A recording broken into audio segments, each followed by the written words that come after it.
नमस्ते। तो स्टार्ट करते हैं मेरी इन्वेस्टमेंट मिस्टेक से कि मैंने कहाँ कहाँ पे पैसा खोया, किन किन शेयर्स में मैंने रॉन्ग चॉइस ली जिस वजह से मेरे को पैसा लॉस्ट हुआ।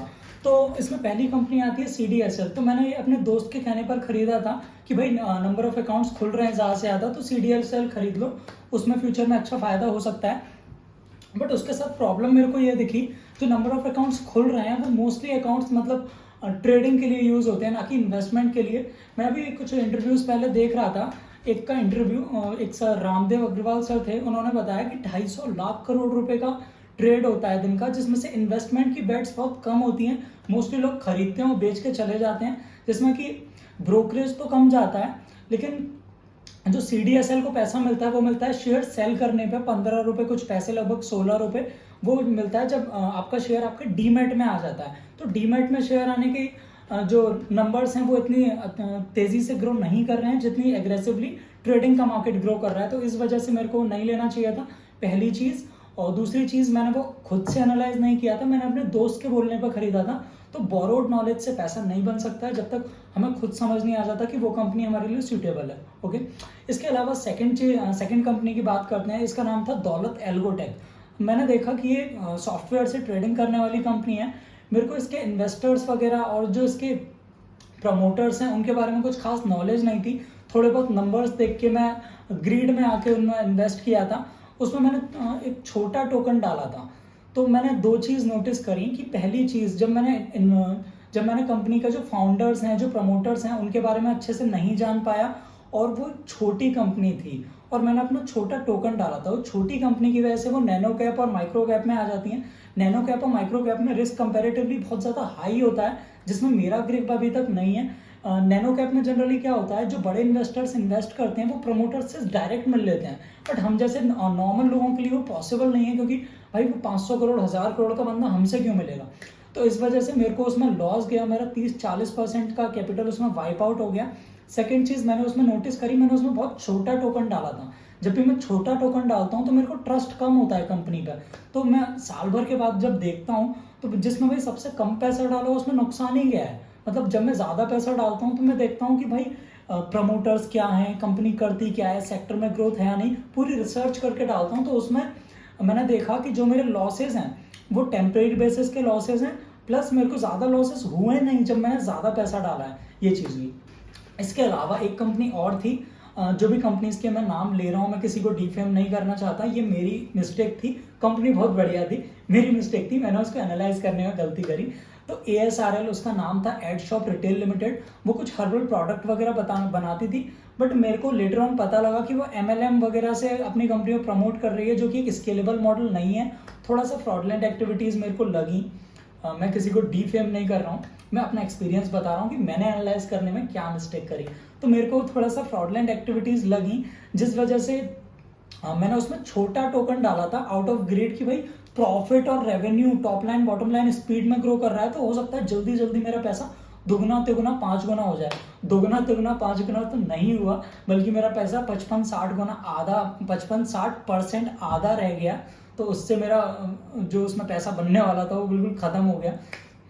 इसके अलावा एक और कंपनी की बात कर लेते हैं जिसका नाम था हैप्पीएस्ट माइंड। हैप्पीएस्ट माइंड बहुत अच्छी कंपनी है, एक्स्ट्रा ऑर्डिनरी कंपनी है, बढ़िया प्रॉफिट बना रही है। जब से लिस्ट हुई थी, जब से अब तक बहुत अच्छा प्रॉफिट दे रही है। मेरी मिस्टेक उसमें ये रही कि जब उसका पी 60-65-70 का हो गया, उसके बाद मैंने उसके ऊपर चढ़ गया, जैसे कि सब लोग चढ़ रहे थे कि भाई जो फाउंडर है अशोक शूटा, जय हो अशोक शूटा, चल दो भाई। तो मैं भी चल दिया। तो वो मेरी एक मिस्टेक थी कि वैल्यूएशन और जैसे कि मैं बात करता हूँ कि टॉप लाइन में बॉटम लाइन में ज़्यादा से ज़्यादा ग्रोथ, पी कम से कम। तो टॉप लाइन और बॉटम लाइन में जो ज़्यादा से ज़्यादा ग्रोथ था उसका इन कैश ऑलरेडी हो चुका था। मतलब कि जो शेयर 100 रुपये का है वो 500 रुपये का ऑलरेडी हो चुका है। जो ग्रोथ आई थी वो निकाल दिया है, फ्यूचर ग्रोथ आने वाली है, उस पर और चढ़ रहे हैं कि भाई फ्यूचर में जो आएगा ये ले, अभी से वैल्यू ले ले। तो उस वजह से वो ओवर प्राइस्ड हो गया था। IT के मोस्टली शेयर्स 30, 40, 45, 50 मैक्सिमम पर चल रहे थे, 60, 70, 80 तक पहुंच गया था पी। उसके बाद मैंने परचेज किया तो उसमें मेरे को एक 8-10% का डाउनफॉल दिखाई देता है, और उसमें ग्रोथ भी नहीं हुआ। ग्रोथ नहीं हुआ 20-25% वो अलग बात है, बट डाउनफॉल और हो गया। मतलब आप 10 रुपये लेके आओ तो भाई 12 हो ना हो, बट 10 तो रहे, वो 8 रुपये रह गए। उसकी वजह से मेरा लगभग साल, 1.5 साल, 2 साल खराब हो सकता है, क्योंकि मैंने हाइप की वजह से और लोग खरीद रहे हैं, इस वजह से मैं भी चढ़ गया उस टाइम। तो उस चीज़ को मुझे उस टाइम देखना था कि भाई ये ओवर प्राइस शेयर है, ओवर प्राइस शेयर है। ओवर प्राइस शेयर में थोड़ा सा तसल्ली से काम लो, जब हल्का सा गिरे उसके बाद एंटर हो सकते हो, क्योंकि मैंने जब लिया उसके बाद बहुत गिरा। अभी तो खैर भर गया है क्योंकि मार्केट ग्रो कर रहा है, बट उसके बाद बहुत गिरा। उसके बाद भी अपॉर्चुनिटी थी, बट करंटली जो इनके फाउंडर थे अशोक शूटा जी, वो एक नए आईपीओ की तैयारी में लग गए हैं जिसका नाम है हैप्पीएस्ट हेल्थ। मैंने न्यूज़ वगैरह में देखा। तो जब फाउंडर बंदा नए आईपीओ में लग जाता है तो पुराने कंपनी पे इतना ध्यान नहीं दे पाता है, फोकस नहीं हो पाता है, प्लस उनकी एज भी काफ़ी ज़्यादा है। बाकी सारे लोग इस वजह से खरीद रहे थे क्योंकि उन्होंने माइंड ट्री बनाया, उन्होंने विप्रो में वो सीईओ रहे थे, I think, I am not sure, but वो बोर्ड की पोजीशंस में थे और माइंड ट्री उन्होंने पूरा बनाया था। उसके बाद उन्होंने हैप्पीएस्ट माइंड बनाया। तो सब लोगों की उम्मीदें ये थी कि भाई ये आएंगे और ये जादू कर देंगे। मतलब आपके लिए कोई अपने आप पैसा नहीं बना सकता, आपके लिए पैसा आपको ही बनाना पड़ेगा। ऐसा नहीं कर सकता कि भाई वो अमीर आदमी है उसके ऊपर लटक जाता हूँ तो मेरा ही पैसा बन जाएगा, तो ऐसा नहीं होता है। ऐसे केसेस में आपका पैसा हमेशा झड़ता है, फ्रॉड होता है आपके साथ। मैं ये नहीं बोलूँगा कि वो बंदे में कोई कमी है, हमने ओवर हाइप करके प्राइस, जो शेयर का प्राइस था उसको ओवर वैल्यू कर दिया। इस वजह से अभी के भाव को अगर देखते हैं तो आई डोंट थिंक मैं उसमें वापस से इन्वेस्ट करूंगा, मैं उसमें एग्जिट ढूंढूंगा, क्योंकि अभी का जो वैल्यूएशन है वो सस्टेन इसीलिए किया हुआ 8-10% का लॉस देके भी, क्योंकि मार्केट बहुत बूम कर रहा है। जब मार्केट गिरेगा तो सबसे पहले मार पड़ती है हाई पी वाले शेयर्स में, जिसकी अर्निंग्स ग्रोथ थोड़ी धीमी हो चुकी होती है, मद्दी हो चुकी होती है, और इनका पी बहुत हाई होता है, उनमें मार पड़ती है, उनके शेयर टूट टूट के नीचे गिर पड़ते हैं। उसके बाद हम लोग रोते हैं कि भाई इसमें क्यों लगा दिए। फिर उसके बाद भी कई सारे लोग हैं जो और खरीदते हैं, बट उसमें ये देखना होगा कि भाई फाउंडर अकेला कुछ नहीं कर लेगा। टॉप लाइन बॉटम लाइन में अगर ग्रोथ नहीं है तो शेयर में पैसे नहीं बनने वाले। इसमें आपको ये देखना होगा कि प्रॉफिट के साथ साथ ईपीएस ग्रोथ भी हो। कई बार ऐसा होता है प्रॉफिट आता रहता है, ईपीएस ग्रोथ नहीं आता है, क्योंकि इक्विटी डाइल्यूट करते हैं, क्योंकि कैश शॉर्ट पड़ता है। तो फ्यूचर में ग्रो करने के लिए जब उनको कैश चाहिए होता है तो इक्विटी को डाइल्यूट करते हैं, जिसकी वजह से ईपीएस ग्रोथ थोड़ा रुक जाता है, प्रॉफिट आता रहता है। तो उस चीज़ को आपको देखना चाहिए, क्योंकि जब तक ईपीएस बढ़ेगा नहीं, जब तक वो पी को काटेगा नहीं, क्योंकि उसका फॉर्मूला ही इस टाइप का है कि जब तक ईपीएस का ग्रोथ नहीं आएगा तब तक पी बढ़ा हुआ दिखेगा, और बढ़ा हुआ पी हमेशा रिस्की रहता है। 20, 25, 30, 35, 40 इसके ऊपर के पी सस्टेन नहीं करते हैं जनरली। वो बात अलग है कि कोई मार्केट लीडर है तो उसका 100 के पी पे ही बिकता है। इसी के साथ बात कर लेते हैं एक और शेयर की, जो मैंने बीच में लिया था, मुझे लॉसेस हुए, उसके बाद मैं लकीली उसे एग्जिट ले पाया प्रॉफिट में। उसका नाम था डीमार्ट। डीमार्ट एक ओवर हाइप्ड शेयर है, 300 के पी पे बिका था। 300 का पी इज क्रेजी, मतलब अडानी वाली बातें हो गई थी, बट फंडामेंटली बहुत स्ट्रॉन्ग कंपनी थी। राधा किशन दमानी जी जिन्होंने उस कंपनी को बनाया वो मेरे को बहुत अच्छे लगते हैं। उनका पर्सनल नेटवर्थ ही 2 लाख करोड़ के ऊपर है, तो और वो स्टॉक मार्केट के बंदे हैं, और उनका जो फंडामेंटली सारे स्टोर्स खुद के हैं, और उनका जो बिजनेस मॉडल है वो कोई और कॉपी नहीं कर पाया। पीछे पीछे बिग बाजार वगैरह ने कितनी कोशिश करी इस सेगमेंट में जगह बनाने की, बट वो कर नहीं पाया। अभी रिलायंस एंटर हो रहा है जिसकी वजह से उसका पीक गिरा है, बट आई डोंट थिंक कि उसका पीक गिरा है, और वो रिलायंस की वजह से इफेक्ट होगा, क्योंकि उनके स्टोर्स जो है वो परचेज्ड हैं। रिलायंस के स्टोर्स जो होते हैं वो रेंटेड होते हैं, तो उसका जो कॉस्ट का प्रेशर है वो हमेशा रहता है। प्लस एम्बियंस पर वो लोग खर्चा नहीं करते हैं, तो उनका एम्बियंस का पैसा बचता है, जिसको वो प्रोडक्ट में वैल्यू ऐड करते हैं, सस्ता बेचते हैं, ज़्यादा वेराइटी रखते हैं, और शेल्फ पर रखते हैं किसी का प्रोडक्ट ऊपर, तो उससे उसका रेंट वसूलते हैं। तो ऐसे कर करके, और मतलब इसके अलावा एक चीज़ और है वो भी बता देता हूँ। जैसे किसी सिटी में हम बात कर रहे हैं, किसी सिटी की कोई फेमस हलवाई है तो उसकी कोई मिठाई है, तो जो फेमस चीज़ है सिटी की वो सबसे ऊपर रखते हैं, वो उसको अरेंज करके लाते हैं, भले उनका कितना भी पैसा लग जाए। जनरली लगता नहीं है, लोग ही तरसते हैं कि भाई डीमार्ट में हमारा माल चला जाए तो माल बिक जाएगा, हमारा ब्रांड बन जाएगा ज़्यादा लोगों के सामने आके। तो बैक टू टॉपिक, मैं थोड़ा फिसल गया उसमें, कि डीमार्ट को मैंने लिया तो मेरी गलती ये रही कि भाई जब स्टॉक 8-10 गुना हो गया उसके बाद चढ़ गए उस पर कि भाई और कर दे 10 गुना, तो भाई 10 गुने के बाद 10 गुना 100 गुना थोड़ी कर देगा। मतलब अर्निंग्स ग्रोथ भी तो कोई चीज़ होती है ना। जब तक कंपनी की अर्निंग्स नहीं आएगी, ईपीएस ग्रोथ नहीं होगा, तो उसका पी अंधाधुंध भागता है कि भाई 300 का पी बन गया था जिस टाइम पे हम लोग काम कर रहे थे उसमें। तो मैं उसमें 300 से 320 में एग्जिट ले लिया पी में। मेरे को कुछ 1000-2000 रुपये ऊपर नीचे ब्रोकरेज खर्च हुआ, उसका कोई गम नहीं है, बट वहाँ से निकलना ज़रूरी था, क्योंकि जितना ज़्यादा पी उतना ज़्यादा रिस्क। अगर आपकी अर्निंग्स आ रही हैं उसके बाद भी पी आपको इतना अननेसेसरी नहीं लेना चाहिए, क्योंकि अर्निंग्स की स्पीड मान के चलो 40% से ग्रोथ हो रहा है top line bottom line, sorry 40% से ग्रोथ हो रहा है टॉप लाइन बॉटम लाइन। उसके बाद अगर वो ग्रोथ 35% हो गया ना और आपने हाई पी पे परचेस किया हुआ है, 250-300 के पी पे परचेस किया हुआ है, जैसा पागलपन उस डीमार्ट में चल रहा था, तो भाई 5% के लिए ही लिटा देते हैं पूरे शेयर को। उसी दिन 5-7%, 10% नीचे गिर पड़ता है, क्योंकि भाई लोगों की एक्सपेक्टेशन की वजह से फ्यूचर अर्निंग के लिए पैसे फेंक फेंक के गए कि ये हो जाएगा वो हो जाएगा, 10 गुना शेयर वापस 10 गुना और हो जाएगा, लेकिन ऐसा होता नहीं है। प्रॉब्लम सबके बिजनेस में आती है। पास्ट में डीमार्ट से हम निकले तो मैं बहुत खुश हूं कि मैं उस पर निकल पाया। ओवर प्राइस्ड पी में कंपनी एक्स्ट्रा ऑर्डिनरी है, अभी भी बोल रहा हूँ, बहुत तगड़ी कंपनी है, लॉन्ग टर्म के लिए अच्छी है, लेकिन जो वैल्यूएशन वो मांगती है वो 300 से 100 के पी पे आया, जस्ट बिकॉज उनका डिस्क्रेशनरी जो आइटम्स थे उनका सेल थोड़ा सा मद्दा हो गया। डिस्क्रेशनरी मतलब अनयूजुअल आइटम्स जिनको ना लेके भी काम चल सकता है, डेली लाइफ में ज़रूरी नहीं होते हैं। बीच में प्रॉब्लम आई थी तो उस वजह से उसका जो 300 का पी है अभी 100-125 के पी पे आके गिर चुका है। तो मतलब मेरे 10 रुपये 3 रुपये रह गए होते अगर मैं ओवर हाइट में चढ़ गया होता कि भाई ये हो जाएगा वो हो जाएगा टाइप की चीज़ों में। तो अल्टीमेटली मैं आपको एक मोटा मोटा जिस्ट देना चाहता हूँ कि मैंने जो शेयर किसी के बोलने पे लिया कि भाई एक दोस्त ने बोल दिया कि भाई CDSL को ले ले, सब लोग अकाउंट खोल लें, कुछ ना कुछ हो जाएगा, तो बिना समझे बिना अपना दिमाग लगाए बिना उसके फंडामेंटल्स को देखे मैं उस पर चढ़ गया, तो उसमें मेरे को लॉस गया। अभी भी हम बैठे हुए हैं उसको निकालने के लिए। अच्छी कंपनी है, कंपनी की बुराई नहीं कर रहा हूँ, बात कर रहा हूँ कि मैंने एनालिसिस अच्छे से नहीं किया जिस वजह से मुझे लॉसेज हुए हैं, और मैंने उसे ओवर प्राइस पे खरीदा, 100 के पी पे 80 के पी पे खरीदा और उसका पी आ गया 50, क्योंकि मार्केट अपने नॉर्मल स्टेज पे आएगा ही आएगा। और जब कंपनी एक्स्ट्रा ऑर्डिनरी रिटर्न नहीं देती है तो पी में मार पड़ती है। पी में दो रीजन से मार पड़ती है, जब कंपनी की एक्सपेक्टेड रिटर्न की वजह से जो पी बनाया हुआ है वो एक्सपेक्टेड रिटर्न नहीं दिया, फर्स्ट चीज। सेकेंड चीज, मार्केट का जो बुल रन चल रहा है उसमें थोड़ा सा फॉल आ जाता है, थोड़े दिन के लिए रेस्ट कर लेता है मार्केट, तो उस टाइम पिटाई होती है जो हाई पी स्टॉक्स होते हैं।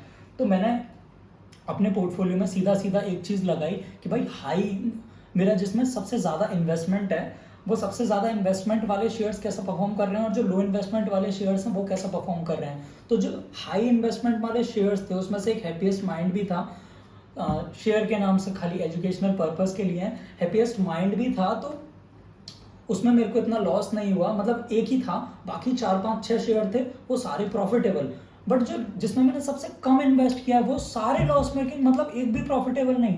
तो वहां से मैंने एक चीज फाइंड आउट की कि भाई जब मैं कम पैसा लगाता हूं तो मैं फंडामेंटल एनालिसिस स्ट्रांगली नहीं करता हूं, क्योंकि जेब से पैसा लिमिटेड जाता है और उसमें से रिस्क मैं बहुत ज्यादा ले लेता हूँ। नैनो कैप, माइक्रो कैप, इन सारे शेयर्स को पकड़ लेता हूँ। भाई स्मॉल कैप का ग्रिप है मुझे, तो मुझे स्मॉल कैप को देखना चाहिए क्योंकि उसके फंडामेंटल्स, उसके प्रमोटर्स के इंटरव्यूज मिल जाते हैं। नैनो कैप में इन्वेस्ट करने वाले लोग बड़े लोग होते हैं, वो जिनका बड़ा पोर्टफोलियो होता है वो डायरेक्ट प्रमोटर्स से मिल सकते हैं, उनको अंदर की खबर रहती है, तो वो उस चीज़ को देखते हैं कि भाई कंपनी क्या कर रही है, कैसे कर रही है। एक बंदे का मैं नाम बताता हूँ, उनका नाम था याद नहीं आ रहा अभी, बताऊंगा, अभी याद आएगा तो बताऊंगा। तो ऐसे टाइप के जो लोग होते हैं वो डायरेक्ट कंपनी के प्रमोटर्स से मिल लेते हैं, तो उनको अंदर की खबर मिल जाती है कि कंपनी में क्या हो रहा है। अंदर की खबर, इनसाइडर न्यूज़ की बात नहीं कर रहा, मतलब वो पर्सनल लेवल पे उनसे बातचीत कर पाते हैं उनके बिजनेस प्लान्स के बारे में, तो मैं उस बारे में बात कर रहा हूँ, नाम मेरे को याद नहीं आ रहा। ओके, एनीवेज, तो इसके अलावा बात करते हैं कि मेरे को लॉस किस में हुआ। जब भी मैं सेक्टर से बाहर गया, इंडिया में आईटी और फाइनेंस चलता है, इसके अलावा केमिकल वेमिकल में अगर मैं गया, मैं एविएशन में गया, मैं मेटल सेक्टर में गया, तो मुझे लॉसेज हुए हैं क्योंकि वो इंडस्ट्री में ही ग्रोथ नहीं है, तो भाई उसके जो शेयर्स हैं उनमें ग्रोथ कहाँ से होगा।